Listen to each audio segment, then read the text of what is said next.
बोनी बहू के मायके और ससुराल में बारिश। बोनी अक्षरा फ्रिज में सब्जी निकाल रही थी, पर गलती से उसके हाथ से भरी हुई सब्जी का कटोरा गिर जाता है। ये देखकर उसकी चाची सुनैना को इतना गुस्सा आता है कि वो बाल खींचकर कहती है, क्यों री निकम्मी, बनी बनाई कल की मटर पनीर सारी जमीन पर भी गिरा दी। पता भी है कितनी महंगी आती है और इससे कितनी मेहनत से बनाया था, सब खराब कर दिया है। जूते चप्पलों से तेरा भूत उतारना पड़ेगा मुझे। चाची चाची मेरे बाल छोड़ दीजिए, मुझे बहुत दर्द हो रहा है। गलती से हो गया चाची, मुझसे ये दोबारा कभी नहीं करूंगी ऐसे। जल्दी से साफ कर इसे बदतमीज नालायक लड़की। बिना माँ बाप के बच्चों का यही हाल होता है। ये सुनकर रोते हुए बोनी अक्षरा वहाँ की सफाई करती है। दरअसल 22 साल की अक्षरा कद में छोटी रह गई थी, साथ ही बचपन में उसके माता पिता उसे छोड़कर चल बसे। ऐसे में उसकी परवरिश चाचा चाची के हाथों हुई, जो कि उस पर बहुत अत्याचार करते थे।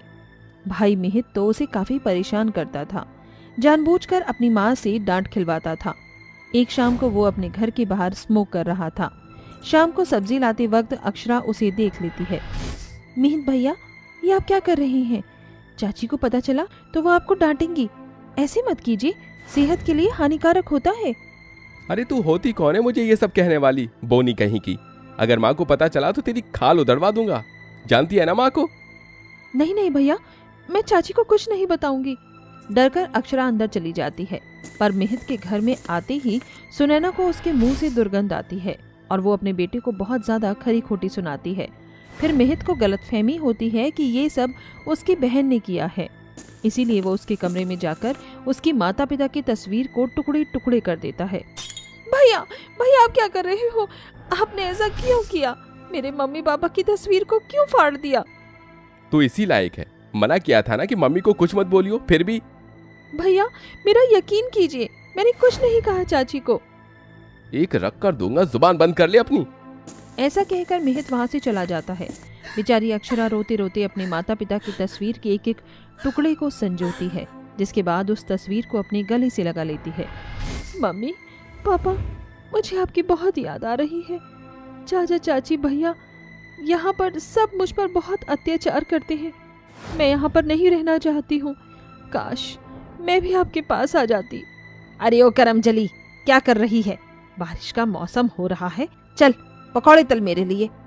देखो, काम से बचने के लिए अपने कमरे में छुप कर बैठ जाती है। आई चाची जी। बोनी अक्षरा स्टूल पर चढ़कर पकौड़े तल रही थी। वहीं खिड़की से उसे धीमी धीमी बारिश की छलक दिखाई देती है और गीली मिट्टी की सौंधी सौंधी खुशबू आती है। मेरा तो पकौड़े बनाने का बिल्कुल मन नहीं कर रहा, बारिश में भीगने का मन कर रहा है, पर चाची मुझे जाने नहीं देंगी। जल्दी से पकौड़े बना देती हूँ। फिर अक्षरा जल्दी से अपने चाचा चाची और भाई को पकौड़े बनाकर खिला देती है। चाचा चाची जी, मिहित भैया, अगर आपको चाहिए तो मैं पकौड़े और लेकर आऊं? और क्या, जाकर पनीर और बैंगन के पकौड़े भी बना कर ला। कहीं बारिश खत्म न हो जाए, जल्दी से बनाती हूँ। फिर अक्षरा उनके मनपसंद पकौड़े भी बनाकर उन्हें देती है। चाची जी, मैंने सारे पकौड़े बना दिए, अब मैं थोड़ी देर बारिश में जाऊं, मेरा भीगने का मन कर रहा है। क्या बोली चुड़ैल, तुझे बारिश में भीगना है ना? कि तू बीमार हो जाए, फिर तेरी दवाई के लिए खर्चा करना पड़ेगा। कोई जरूरत नहीं है, चुपचाप यहीं पड़ी रहे।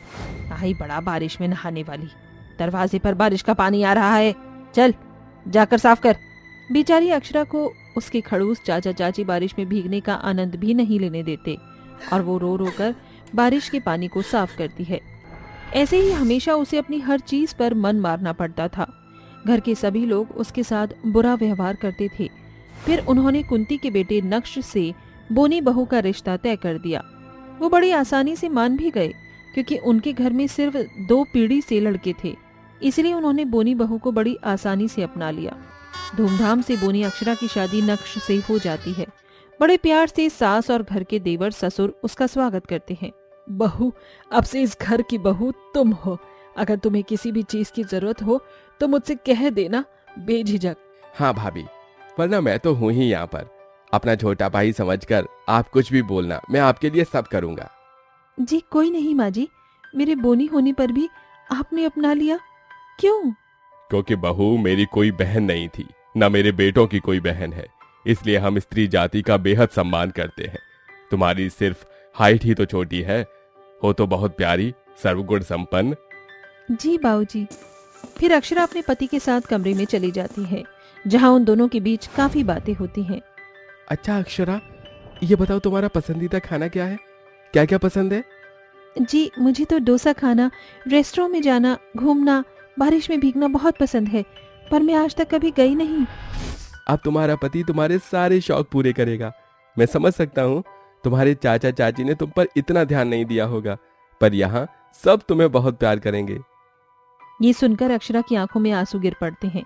फिर नक्श उसे गले लगा लेता है। सुबह होते ही सुहागन के रूप में सजकर अक्षरा को एक अलग ही खुशी मिल रही थी। फिर वो सबके लिए अच्छा सा नाश्ता तैयार करती है, जिसे खाकर सब बहुत खुश हो जाते हैं। अरे वाह भाभी, आपने तो कमाल के छोले भटूरे बनाए हैं। मन तो कर रहा है आपके हाथों को चूम लूं। अरे भाभी, माँ समान हो आप मेरी। बहू, ये बहुत मजाकिया है, इसकी बात पर ज्यादा ध्यान मत देना। सच में तुमने लाजवाब खाना बनाया है, बहुत अच्छा है। ये लो तुम्हारे शगुन का हार। शुक्रिया माँ जी। अरे नाना, तू तो मेरी बेटी है, मेरे गले लग, पैर मत छू मेरे। अरे बिटिया, तू रो क्यों गई? बस यूं ही। आप सब मुझसे इतना प्यार करते हैं, इतना प्यार आज तक मुझे कभी किसी ने नहीं किया, इसीलिए आंसू छलक गए। मैंने कहा था ना अक्षरा, यहाँ सब तुम्हें बहुत प्यार करेंगे, इतना कि तुमसे प्यार ही नहीं संभलेगा। ऐसे ही दिन गुजरते हैं। ससुराल में अक्षरा बोनी होने के बाद भी बेहद आसानी से सारा काम कर लेती है। ससुराल वाले उसे बेहद प्यार करते हैं। वहीं बारिश का मौसम आ जाता है। बारिश देखते ही अक्षरा को नहाने का मन करता है, पर कुंती ने उसे घर के काम दे रखे थे। मेरा नहाने का बारिश में बहुत दिल कर रहा है, पर माँ जी ने कहा है उन्हें सारे कपड़े प्रेस किए हुए चाहिए। इतने में तो बारिश खत्म हो जाएगी। सबके कपड़े प्रेस करते करते काश मैं भी इस बारिश में गरम गरम पकौड़े खाती और मजे कर पाती। ये सब अक्षरा की सास ससुर सुन लेते हैं। फिर कुंती नक्श को ये बात बताती है और बहू के लिए पकौड़े बनाती है। फिर नक्श अक्षरा की आंखों पर पट्टी बांध देता है। अजी, आपने मेरी आंखों पर पट्टी क्यों बांधी है? मुझे कपड़े प्रेस करने हैं। थोड़ी देर के लिए अपना काम छोड़कर मेरे साथ चलो ना, सरप्राइज है। फिर नक्श उसे छत पर ले जाता है, जहाँ बारिश की बूंद पड़ते ही अक्षरा पट्टी खोल देती है। फिर नक्श बारिश में उसके साथ कपल डांस करने लगता है। तुम्हारा बहुत मन था ना बारिश में भीगने का, देखो मैं तुम्हारी सारी इच्छा पूरी कर रहा हूँ। अभी तो माँ तुम्हारे लिए पकौड़े भी बना कर ला रही है। सच में नक्श, आप बहुत अच्छे हैं। शब्द कम पड़ जाएंगे, लेकिन मैं आप सबका शुक्रिया अदा नहीं कर पाऊंगी। भीगा हूँ तेरे साथ में बारिश में, बिखरे जो तेरी जुल्फें तो बादल हुआ, है यही इरादा तुझको चाहूँ खुद से ज्यादा, दिल से है ये वादा, मैं हूँ साथ तेरे, मैं हूँ साथ तेरे। ले बहू, तेरे लिए गर्मा गर्म पकौड़े लाई हूँ। अपनी सारी इच्छा हमें बता दे, हम एक एक करके तेरी सारी इच्छा पूरी कर देंगे। थैंक यू मुझे इतना प्यार करने के लिए माँ जी। आखिर मैं अपने ससुराल की पहली बारिश में ही भीग ही ली। अरे मुझे भी गर्मा गर्म पकौड़े खिलाओ कोई, और मुझे भी बारिश में भीगना है। आइए आइए, आप सब आइए। इस तरह बोनी बहू को अपने ससुराल के साथ सारी खुशियां मिल जाती हैं। घर के सभी सदस्य उसके साथ बारिश में मजे करते हैं, फिर चाय पकौड़े का आनंद लेते हैं। इसलिए दोस्तों, जीवन में कभी हार मत मानो। भगवान एक समय आने पर आपको खुशियां जरूर देते हैं। भगवान, ये कैसी परिस्थिति बनाई है आपने हमारे घर की। मेरे दोनों बेटों का काम छूट गया, उसमें से बड़े बेटे की तबीयत खराब है। अब उसकी पथरी का ऑपरेशन कैसे होगा? कहाँ से पैसे आएंगे? ऊपर से घर में इतनी गरीबी आ गई है कि 2 रोटी के भी लाले पड़ गए हैं। क्या परेशान मत होइए माँ जी, कुछ न कुछ उपाय हम दोनों बहुएं मिलकर निकाल लेंगी। अजी आप चिंता मत कीजिए, मैं सोच रही हूँ हम दोनों ही कोई काम कर लें। जेठ जी के ऑपरेशन के लिए भी 10,000 रुपए चाहिए, और फिर घर का खर्चा। हाँ बहू, ये तो है। आप सब मुझे माफ कर दीजिए, मेरी इस बीमारी के कारण आप सबको इतना कष्ट उठाना पड़ रहा है। मेरा छोटा भाई भी क्या ही कर लेगा, उसका काम भी छूट गया है। आप चिंता मत कीजिए, मैं कुछ न कुछ करके पैसों का इंतजाम कर लेता हूँ। आपका इलाज करवा लूंगा ताकि आप ठीक हो जाएं। नौकरी तो मिल ही जाएगी। बहू, शाम का समय हो गया है, खाना तो खाया नहीं है किसी ने।